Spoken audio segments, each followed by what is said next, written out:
you know, Trump is like, he's like a dominant female boxer. He's like Ronda Rousey. You're like, God damn it, she can fight. And then you go, oh, she hitting girls. A lot of great people. Lots of great people on bus. I love London. London falling down. I just got to tell you that you better bet your batch. Because I also do a Donald Trump impression. Jamie Foxx, the greatest Fox in the wilderness. Great guy.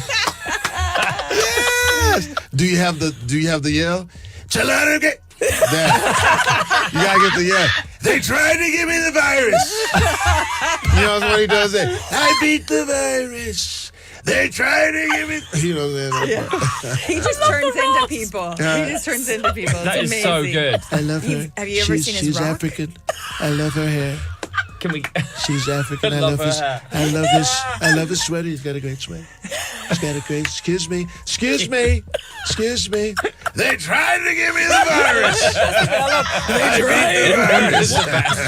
I love that. Former president crosses paths with two of the sharpest comedians in the game. Spoiler alert: it's not pretty. Chris Rock and Jamie Foxx recently dropped some brutal truth bombs, and let's just say Donald Trump didn't take it well. The man who's known for dishing out insults like candy suddenly found himself on the receiving end, and he completely unraveled. From all-caps tweets to furious rants, the meltdown was so over the top, even his advisors probably needed popcorn. So, what exactly did Rock and Fox say to send him spiraling? Let's just say this one left a mark. Trump is not playing. They got Elon. They're going to put him on a rocket ship. We call it Space Mex. Oh, yeah. J-Lo's going to marry Ben again just so she can stay in the country. It's a lot of great people. Lots of great people on both sides. That's all I can say. Excuse me. Fake news. They're trying to give me the... Before we dive deeper, make sure to hit that like button and subscribe. You won't want to miss this. This wasn't just another late-night jab. It was a full-blown comedic takedown that left Trump absolutely fuming. Chris Rock and Jamie Foxx, two of the sharpest minds in entertainment, didn't pull any punches. And when their words landed, they landed hard. But what exactly did they say to spark such an explosive reaction? Chris Rock didn't just crack jokes about Trump. He broke him down with surgical precision, like a scientist analyzing a particularly clueless lab specimen. Trump is not playing, man. That's right. This time is totally different. He's working with the #1 African-American in the world, the richest African-American in the world, Elon Musk. That's right, he is African-American. Elon got more kids than the Cleveland Browns. For years, Chris Rock has treated Donald Trump not as a serious politician or savvy businessman, but as what he truly is, a loud, blustering character who somehow stumbled his way into real power. Rock has never missed a chance to highlight just how absurd that reality is. Long before Trump morphed into a political nightmare, he was already a walking punchline. The gaudy gold towers, the string of bankrupt casinos, the over-the-top reality show catchphrases. Trump didn't become a caricature, he always was one. And Rock, with his signature smirk and razor-sharp timing, saw the ridiculousness from a mile away. To him, Trump running for president wasn't some shocking political twist. It was the world's worst episode of Celebrity Apprentice. But the brilliance of Rock's comedy goes beyond just the laughs. His power lies in the way he layers sharp humor with biting social commentary. He doesn't just mock Trump's blunders, he exposes the entire flawed system that enabled someone like Trump to rise to the top in the first place. The cast of The Apprentice is running the world. Trump, the daughter, Omarosa, they run the world, man. Yo, man, this shit is crazy. Jamie, Canada's gonna be with us soon. Canada will be with America very soon. I love Canada dry. I don't like Canada wet. I like Canada Dry. We want Canada to adopt America. I like Canada. At least California. Canada's gonna be with us. They're gonna be the 36th state. There's 50, sorry. 30, whatever. I don't do math. Everyone knows that I like Canada. The cult of wealth worship, the obsession with celebrity, and the tendency to mistake arrogance for competence, Chris Rock captured it all, wrapping these critiques in comedy that made people both laugh and think. Then came Trump's actual presidency, and suddenly, Rock didn't have to dig too deep for material. It practically wrote itself. The rambling speeches, the late-night Twitter tirades, the endless stream of scandals. It felt like America had accidentally elected a stand-up comic who didn't realize he was part of the act. But Rock was in on the joke. He highlighted the contradictions, the blatant falsehoods, and the surreal fact that Trump somehow managed to convince millions that he, of all people, was a champion of the working class. He a war hero that got captured. I don't want to vote for nobody that got captured. I want to vote for that got away.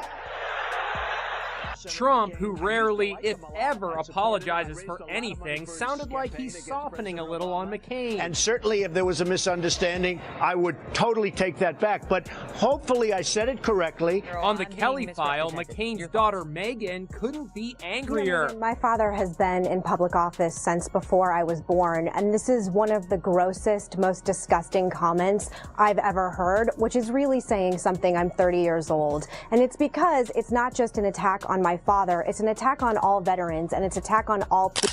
A man who lives in a literal gold-plated penthouse and has likely never done an honest day's work somehow managed to convince struggling Americans that he understood them. It would be hilarious if it weren't so terrifying. And Chris Rock didn't stop at mocking Trump himself. He turned his sharp wit on the enablers, the sycophants, the spineless politicians who bent over backward to excuse every outrageous thing Trump did. These were the people who suddenly forgot the meaning of words like integrity, and Rock made sure to call them out too. Nothing gets under Trump's skin quite like being the punchline of a joke, especially when that joke cuts painfully close to the truth. And Rock's humor isn't the kind you can just shrug off. It lingers. It sticks in your mind long after the laughter fades, because deep down, even Trump's most loyal supporters know the truth. If you constantly have to remind people you're a genius, you probably aren't one. And if you can't handle a comedian pointing that out, maybe you shouldn't have run for president in the first place. Rock has always had a gift for making audiences laugh while making them squirm, and his latest stand-up bit on Trump's post-presidency meltdown was no exception. He didn't just toss out jokes, he peeled back the layers of delusion like a chef slicing into an overcooked, spray-tanned onion. The legal troubles, the desperate campaign rallies, the relentless whining about a stolen election. Rock laid it all out with the precision of a surgeon and the ruthlessness of a roastmaster who knew his subject had long since passed his expiration date.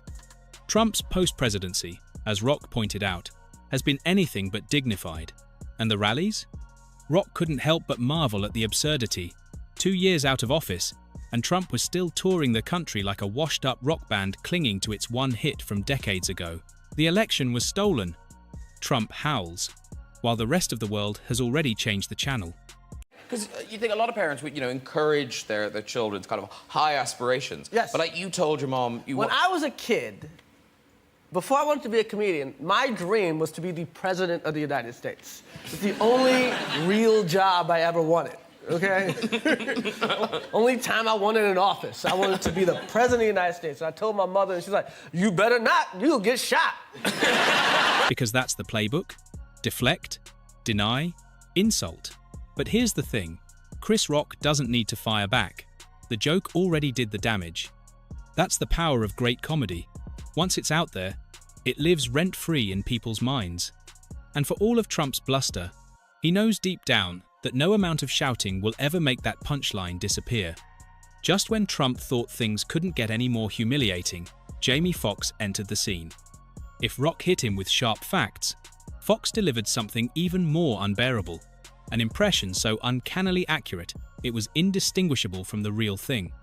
Trump can shrug off criticism, he can lash out at comedians, but what he can't stand is someone making him look like a complete fool while sounding exactly like him.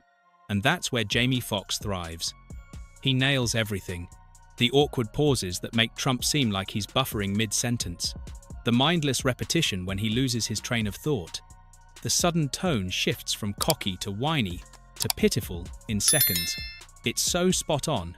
Even some of Trump's most loyal supporters have been fooled into thinking it was actually him speaking. This isn't just an impression, it's a comedic weapon.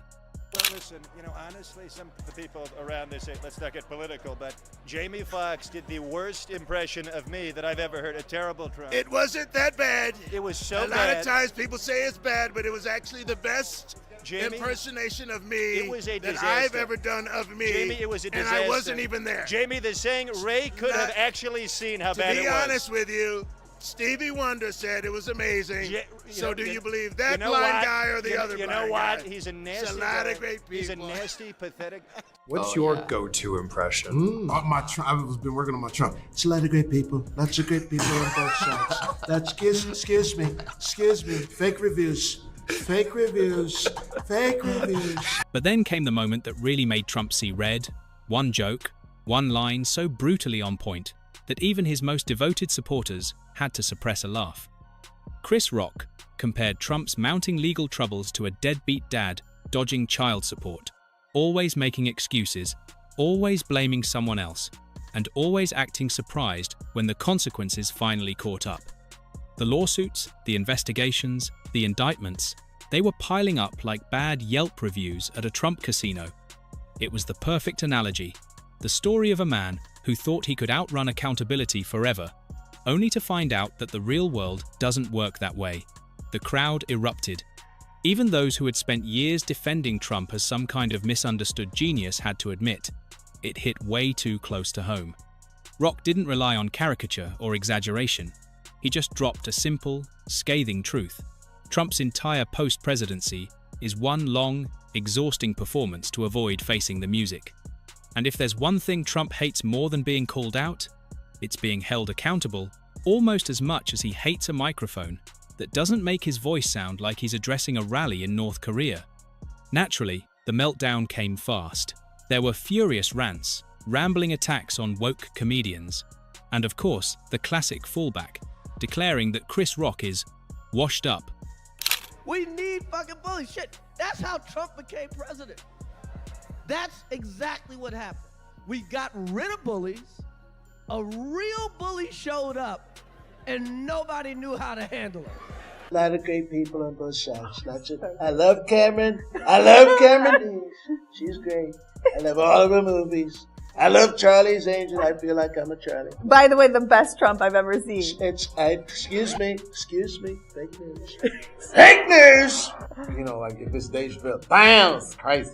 Can't believe this. And then certain people I work on, like I work on the Will Smith. Because we're here, and then they're there, and then we're here. And when Jamie Foxx unleashed his impression recently, it wasn't just funny, it was brutal. He didn't just imitate Trump's voice, he fully embodied the chaotic, rambling, and self-obsessed Trumpian thought process, or total lack thereof. He babbled about how nobody had ever seen a courtroom like his, how the deep state was targeting him, and how he knew some very strong guys who totally agreed with him, though, of course, he couldn't name a single one. The incoherence, the unchecked ego, the inability to form a coherent sentence, it was all there, and the crowd lost it. But the real knockout punch came when Foxx, still fully in character, started responding to questions the way Trump actually would. No exaggeration, no cartoonish parody, just pure, unfiltered Trump logic. When someone brought up Chris Rock's joke, Foxx as Trump delivered a pitch-perfect response. Chris Rock? He's not funny anymore, folks. He used to be funny. He used to be one of the greats. Now, sad. Just very sad. It was flawless. Too flawless. And Trump hated it. If Rock's joke was a punch to the gut, Foxx's impression was like holding up a mirror, so crystal clear that Trump had no choice but to stare directly at his own absurdity. What's your go-to impression? I've been working on my Trump. It's a lot of great people. Lots of great people on both sides. Excuse me. Fake reviews.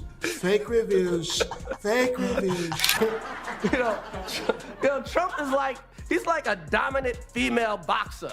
He's like Ronda Rousey. You're like, God damn it, she could fight. And then you go, oh, she hitting girls. This was it. This is exactly what he sounds like. The absurdity of his ramblings laid bare. And the worst part? There was no way for Trump to fight back. He could call a comedian washed up, accuse them of lying, but how do you attack an impression that's literally just you? It's a challenge even for someone as delusional as Trump. So, of course, Trump did what he always does. He lashed out with incoherent rants and a desperate attempt to change the subject. But by then, the damage was done. Fox had exposed something far deeper than a political scandal or a legal issue. He had shown the world in the clearest way possible that Trump is the joke, and nothing infuriates him more than that. Then came the clip, the one that spread like wildfire, reaching every corner of the internet in record time. There was Jamie Foxx, sitting casually among friends, and then, bam, he became Donald Trump. But this wasn't just any Trump impression. It wasn't some cartoonish exaggeration with flailing hands or over-the-top bluster. Foxx nailed the essence of Trump, the way he meanders through a sentence like he's lost in a hedge maze, the sudden shifts from arrogance to self-pity, the relentless need to convince everyone, including himself, that he's the best at everything, even when the topic has absolutely nothing to do with him. The bit began with Trump's classic go-to move, taking credit for everything, and that's when the crowd, and the internet, truly lost it. Canada's gonna be with us soon. Canada will be with America very soon. I love Canada dry. I don't like Canada wet. I like Canada dry. We want Canada to adopt America. I like Canada. At least California. Canada's gonna be with us. They're gonna be the 36th state. There's 50, sorry. 30, whatever. I don't do math. Everyone knows that I like Canada. The economy, the internet, oxygen, if it exists, Trump probably invented it. Fox leaned in, channeling that signature Trump self-importance. People are saying, very smart people, that I was the first to ever do comedy. Nobody was doing comedy before me. I started it. Tremendous jokes. The best jokes. People are laughing, folks. It's incredible. And then came the spiral. The moment when Trump, in real life, inevitably derails into a barely comprehensible mix of grievances and self-praise. Fox had it down to a science. A lot of people don't know this, but I actually built the pyramids. It's true. Very strong. The best pyramids. Biden? He doesn't even have pyramids. And it just kept going. The man could personally set a building on fire and somehow blame it on wind turbines. Without missing a beat, Fox continued. You know, they told me it was my fault. It's not my fault. The fire, terrible fire. Horrible, really. But people are saying it was Antifa. A lot of people are saying it was Antifa. Could be China, could be Obama. We're looking into it. That was the moment it all clicked. It wasn't just an impression. It was a mirror reflecting Trump's entire persona back at him in the most unflattering, brutally accurate way possible. This wasn't some SNL skit with exaggerated orange makeup and clownish antics. This was a comedian stripping Trump down to his bare essence. A man who speaks in half-finished thoughts, contradicts himself every 5 seconds, and somehow still expects to be worshipped for it. The internet erupted. Even people who usually ignored political humor couldn't help but share the clip. It was too real, too spot on. Even Trump's most devoted fans had to pause and think, wait, does he actually sound like that? Trump can handle a lot. Lawsuits, investigations, bankrupt casinos. But what he cannot handle is being laughed at. Mockery is his kryptonite. And impressions? Oh, those are the worst. They don't just insult him, they expose him.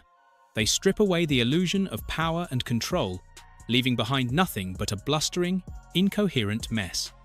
And that's exactly why Jamie Foxx's impression sent him spiraling. It wasn't just funny, it was devastatingly real. Foxx didn't need to exaggerate or twist Trump's words. He simply recreated them. In doing so, he made everyone realize just how absurd Trump sounds to anyone outside his devoted echo chamber. The weird pauses, the nonsensical tangents, the desperate need to sound like the smartest guy in the room while saying absolutely nothing, it was all there, laid bare for the world to see. Predictably, Trump responded the only way he knows how, meltdown mode activated. First came the furious rants, something about nasty Hollywood elites and how he's actually the best at impressions, folks. Then the denial, people love my voice. My words are tremendous, the best words. And of course, the final act of the tantrum, an obligatory truth social tirade in which he somehow made things even worse by proving, in real time, that Fox's impression wasn't just accurate, it was prophetic. They just need a microphone and the ability to point out the absurdity that everyone else is already thinking. We need fucking bullies. Shit, that's how Trump became president. That's exactly what happened. We got rid of bullies, a real bully showed up, and nobody knew how to handle it. Jamie, Canada's gonna be with us soon. Canada will be with America very soon. I love Canada dry. I don't like Canada wet. I like Canada dry. We want Canada to adopt America. I like Canada. At least California. Canada's gonna be with us. They're gonna be the 36th state. There's 50, sorry. 30, whatever.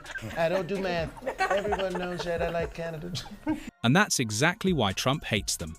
He can attack the media as fake news, dismiss political rivals as losers, and try to bury any criticism with his usual rhetoric. But when someone like Jamie Foxx or Chris Rock makes a joke at his expense, there's nothing he can do. No executive orders can cancel a punchline. That's what makes this comedic takedown so brutal. Every scandal, every meltdown, every ridiculous claim they've made, guys like Rock and Foxx don't just call it out, they immortalize it. Trump spent years building an image of himself as larger than life, the guy who always had the last word, the one who couldn't be taken down. But he can't control a joke, and he definitely can't stop people from laughing at him. And that might just be the biggest blow of them all.